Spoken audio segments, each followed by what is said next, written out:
नमस्कार दोस्तों, welcome to study boom. आज हम लोग पेट की जो हम लोग की क्विक रिवीजन सीरीज चल रही है उसमें हम लोग मध्यकालीन भारत देखेंगे, जिसमें सबसे पहले हम लोग सल्तनत काल देखने वाले हैं। जिसमें जो पहला वंश हुआ है वो कौन सा हुआ है? गुलाम वंश हुआ है, जिसको ममलुक वंश के भी नाम से जाना जाता है। तो इसकी स्थापना किसने की थी? कुतुबुद्दीन ऐबक ने की थी। इसका टाइम पीरियड क्या है? 1206 से 1210। वैसे तो ये गद्दी पे 1194 में बैठा था, लेकिन तब क्या था, मोहम्मद गौरी के अंडर में रह करके ये अपना शासन कर रहा था। लेकिन जब गौरी की मृत्यु हो जाती है तब 1206 में ये अपने को स्वतंत्र घोषित करता है, गुलाम वंश की क्या है, स्थापना करता है।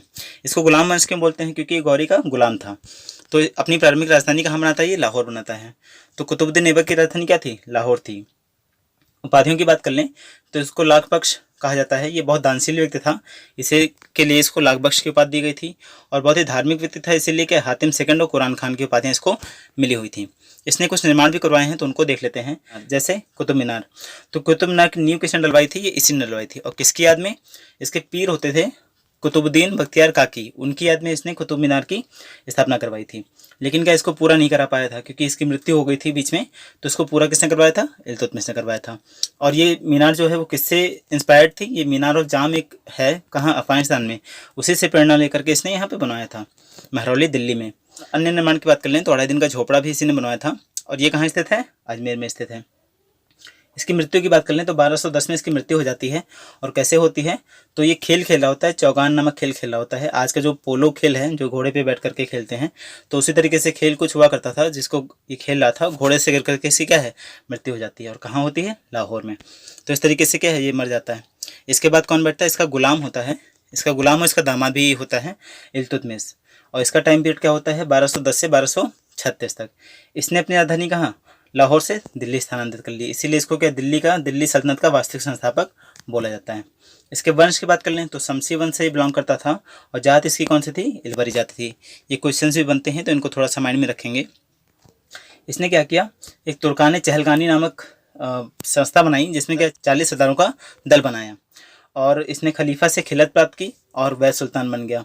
उस टाइम पे जो खलीफा से जो एक टाइटल ले लेता था, तो उनको क्या वैस सुल्तान माना जाता था। उनके खिलाफ कहीं ना कहीं जो विद्रोह के चांसेस रहते थे वो काफ़ी कम हो जाते थे। तो इसने क्या, खलीफा से ये प्राप्त कर लिया था, तो वैस सुल्तान बन गया था। दिल्ली का पहला वैस सुल्तान कौन सा था? ये आपका इल्तुतमिश था।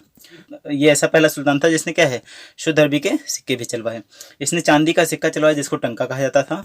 और तांबे का सिक्का चलवाया, जिसको जीतल कहा जाता था। और इनका रेशियो अगर देखा जाए तो 1:48 के बराबर था। मतलब एक टंका जो है वो 48 जीतल के बराबर था। इसने इक्तदारी प्रथा शुरू की।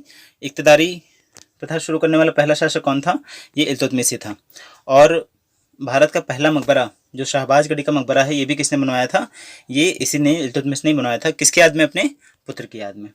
इसकी उपाधियों की बात कर लें तो नासिर अमीर उल मोमिनीन इसकी उपाधि थी। और इसको गुलाम का गुलाम भी कहा गया था, क्योंकि जो कुतुबुद्दीन था वो किसका गुलाम था? गौरी का गुलाम था। और जो इल्तुतमिश हुआ, ये कुतुबुद्दीन का गुलाम था, तो इसीलिए इसको गुलाम का गुलाम भी बोला जाता है। इसकी मृत्यु के बाद एक राजा आते हैं, लेकिन वो इंपॉर्टेंट नहीं है। इसके बाद रजिया आती है, जिसका टाइम पीरियड 1236 से 1240 तक रहता है। और इस छोटे से टाइम पीरियड में भी इसको बहुत सारे विद्रोहों का सामना भी करना पड़ता है, क्योंकि एक क्या है, महिला शासक होती है।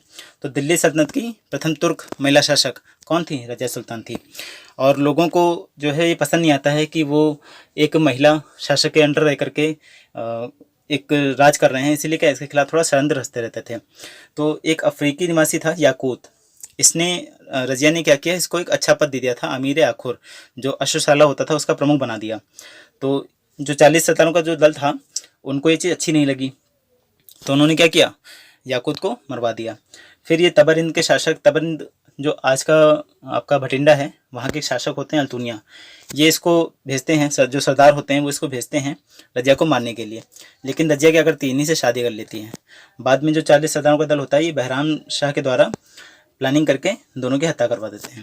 तो इस तरीके से इसका सिर्फ 4 साल का टाइम पीरियड रहता है।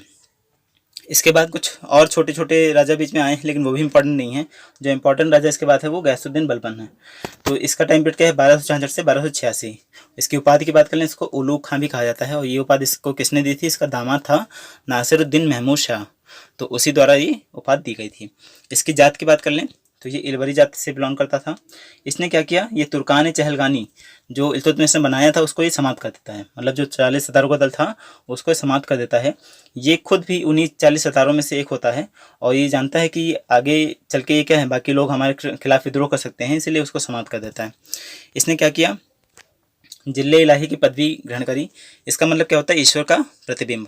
तो ये इसने कहा कि हम ईश्वर के प्रतिबिंब हैं और हमको यहाँ पे भेजा गया है आप लोगों पे शासन करने के लिए, इसीलिए इसने सिजदा और पैबोस प्रारंभ करवाया। तो ये क्या होता है, सिजदा मतलब होता है सिर झुका करके नमस्कार करना और पैबोस का मतलब होता है राजा के पैर चूमना। तो ये करवाता था। इसने राजत्व का भी सिद्धांत अपनाया। राजत्व का सिद्धांत क्या होता है, इसने कहा कि राजा निरंकुश होना चाहिए, उस पर क्या है किसी प्रकार की उंगली नहीं उठनी चाहिए और जो भी डिसीजन वो लेता है उनको उसके जो प्रजा है उसको स्वीकार करना चाहिए। विरोधियों के प्रति इसने लौह तथा रक्त की नीति अपनाई। ये क्या होती है, इसका मतलब ये था कि विरोधियों के प्रति बहुत कट्टर था। ये जहाँ लड़ाई करता था, युद्ध करता था, उनकी जो महिलाएं होती थी उनको उठा लाता था और क्या है दास बना लेता था। तो अपने विरोधियों के प्रति इसने लौह तथा रक्त की नीति अपनाई। ब्राह्मणों से इसने एक जजिया कर लिया। जजिया कर एक धार्मिक कर हुआ करता था, तो ब्राह्मणों से पहले नहीं लिया था, लेकिन इसने दिल्ली सल्तनत का पहला राजा जिसने ब्राह्मणों से भी जजिया कर लिया वो कौन था, बलबन। ये ईरान से थोड़ा जो है इंस्पायर रहता था, इसीलिए वहाँ का एक त्यौहार नवरोज इसने अपने यहाँ प्रारंभ करवाया था। इसने दीवान अर्ज की भी स्थापना की। ये क्या था, न्याय विभाग से संबंधित था। और बरीद ममालिक नामक एक विभाग की भी स्थापना की। ये कौन सा विभाग था, गुप्तचर विभाग था। बाकी अमीर खुसरो जो थे वो भी इसी के दरबार में रहते थे और इसके पुत्र मोहम्मद शाह की मृत्यु हो जाती है, तो उसकी याद में इसकी 1286 में इसकी मृत्यु हो जाती है। तो गुलाम वंश का अंतिम शासक कौन था, शमसुद्दीन कैमर्स। और ये कितने वर्ष का था, 3 वर्ष का था। और 3 वर्षीय बालक को मार के जलालुद्दीन खिलजी क्या करते हैं, खिलजी वंश की स्थापना कर लेते हैं। तो इस प्रकार हम लोगों ने गुलाम वंश को कंप्लीट कर लिया है। और इसके बाद हम लोग कौन सा वंश पढ़ेंगे, इसके बाद हम लोग खिलजी वंश पढ़ेंगे।